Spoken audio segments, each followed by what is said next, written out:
Hello hello everyone. তোমরা যারা আমার বর্ধমান সিরিজের আগের ভিডিওগুলো দেখেছো তারা হয়তো জানবে যে আমরা আগেরবার গিয়েছিলাম সর্বমঙ্গলা মন্দির, আর এইবারও গিয়েছিলাম সর্বমঙ্গলা মন্দিরে পুজো দিতে। সকাল সকাল উঠে স্নান ধান করে রেডি হয়ে গেছি, আর ওই যে দেখো পেছনে ফটো সেশন চলছে। তারপর মন্দিরের বাইরে থেকে পুজোর ডালা কিনে ভেতরে ঢুকলাম, পুজো দিলাম।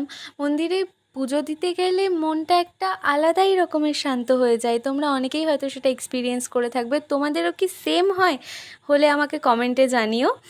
আর তারপর আমরা পুজো দেওয়ার পর ওয়েট করছিলাম প্রসাদ খাওয়ার, কারণ ওখানে দুপুরে ভোগের ব্যবস্থা থাকে।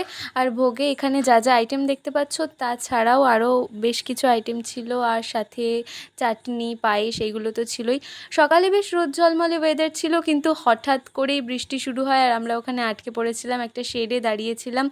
আর শেষে একটু মিষ্টি না হলে হয়, তাই মিষ্টি খেয়ে বাড়ি ফিরলাম। ওকে।